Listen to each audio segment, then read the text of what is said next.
Good morning, Westchester. It is Tuesday, June 24th, 2025, and I'm Bonita with the Westchester Chronicle, here with a special report.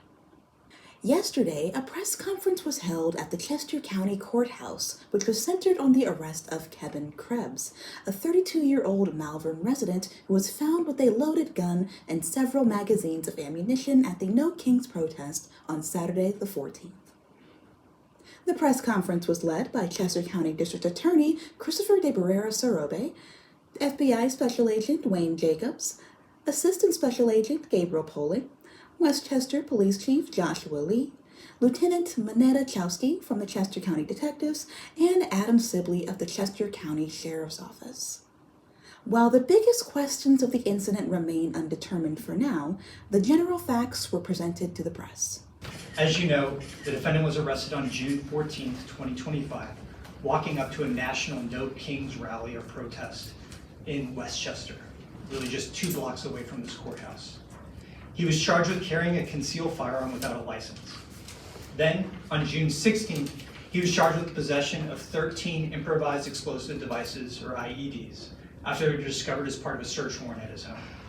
We've conducted interviews, reviewed available social media posts, and submitted legal process to search other types of media. We've reviewed the defendant's employment records, worked to ensure the defendant did not have access to other areas where he could have been making more IEDs. And we've learned a few things so far, but certainly there's a lot more data for us to review. But currently I can say we have not located any sort of manifesto or pre-written plan to commit an act of terrorism at the No Kings protest or at any other location. With the information we have from family and some things that we've been looking at, he's not necessarily a super partisan person where he's going to do all what one party says and all what one party doesn't say. But he was there because he wanted to protest some of the policies of the Trump administration. We will keep you updated as the investigation progresses. If you would like to watch the press conference in its entirety, you can head over to our Facebook page or our YouTube channel. The links are in the description below. In our exclusive report on Friday, we brought you posts from suspect Kevin Krebs' Reddit account. However, there were certain posts we couldn't share because the information was no longer available on the website as it was deleted. Over this weekend, we were able to gain access to Krebs' deleted Reddit post history using Reddit, a site that archives Reddit posts, even if they are deleted. And here is what we found. 4 years and 11 months ago, Krebs made this post on CCW, or the Concealed Carry Weapons subreddit, where he describes the camo Trump train hat he is seen wearing in this Instagram post. In this post, 1 year and 4 months ago, in response to a post on the prepping subreddit titled, "What are you preparing for and what made you start prepping?" he responded, quote, "The 2024 election and civil unrest." He also mentions the Troubles, reference to the Irish Republican Army, or IRA, quote, "Black Lives Matter riot," and January 6th. He also says he intends to vote for Donald Trump in the upcoming 2024 election and is critical of Joe Biden. 4 months ago, on a post entitled, "Trump voters on here, where do you draw the line?" he responded that he, quote, "made a mistake," and said the line was crossed when Elon Musk, quote, "started gutting everything."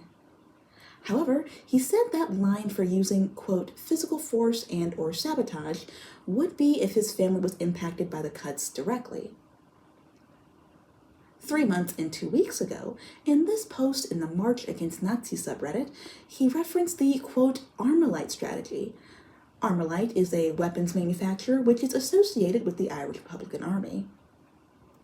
A week later, again posting in the March Against Nazis subreddit, this time on a post titled with a question, "Trump to invoke Insurrection Act on April 20th? First, he talked about the 1916 Easter Uprising, another reference to the Irish Rebellion. Then he said, "If he says he wants to be a king, well, he can be a king. However, he will be treated the way the Irish and the American revolutionaries treated their kings." A little under 3 months ago, in a now deleted post in the March Against Nazis subreddit showing someone in Cincinnati, Ohio giving a Nazi salute, he posted about attending the Tesla Takedown protest, also organized by Indivisible back in March.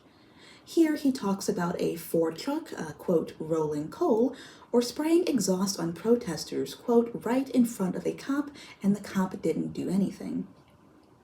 We spoke with West Town East Goshen Interim Chief David Leahy about the incident, and he said, quote, "We did make contact with the driver of the truck, and it was handled accordingly." We have footage of that incident from inside the truck, courtesy of Instagram user Pierce6.4.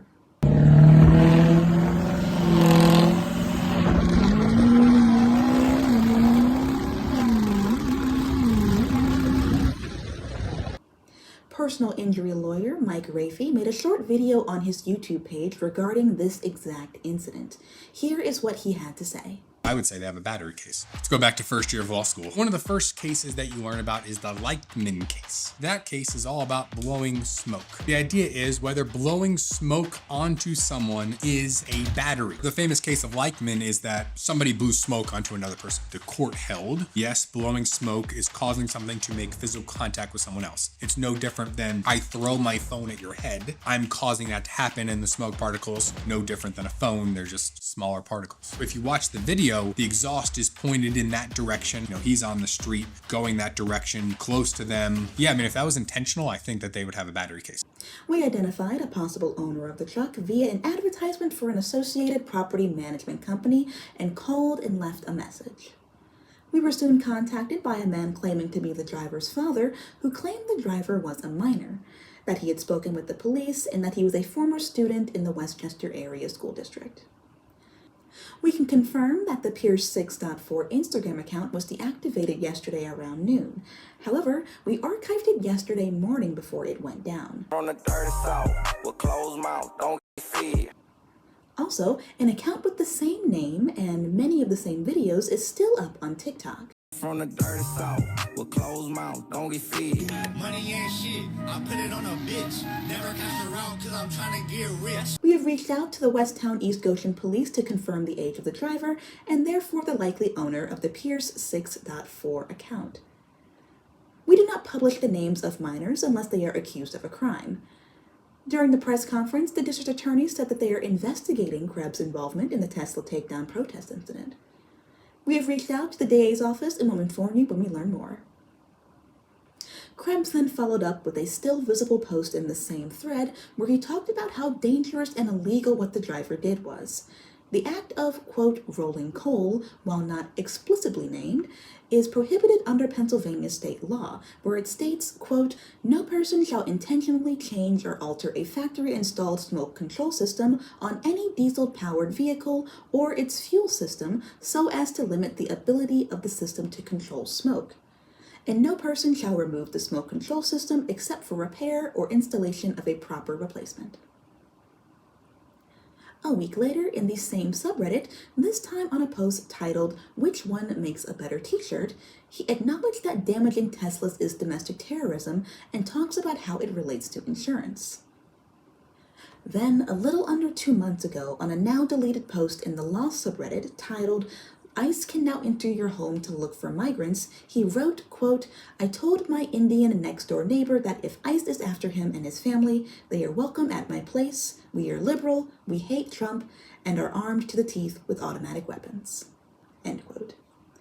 And here we see a post from a month ago on the Socialist Rifle Association subreddit titled, "Anyone familiar with the Pennsylvania Prohibition of Paramilitary Training Law?" He asks about the legality of certain activities, including manufacturing of explosives. This is a developing story, and we will let you know when we have more information. If you or someone you know has any information about the ongoing case, you can contact the Chester County Detectives at 610-344-6866 or the local FBI office at 1-800-CALL-FBI. We want to close out today's special report with one more quote from the district attorney at yesterday's press conference. In the coming days, I'm certain that we'll see online commentators and social media personalities try to cherry pick facts from this press conference to score political points along party lines. Don't listen to the nonsense. This arrest is not something that can be distilled down to a social media post. It can't be fed into some short video that an algorithm feeds us online. This is a unique case. It has a ton of nuance. It's rare that it occurs, and there's a lot to work through. None of those commentators have any idea what they're talking about. We will see you Friday with our regularly scheduled programming. Until then, I'm Bonita with the Westchester Chronicle.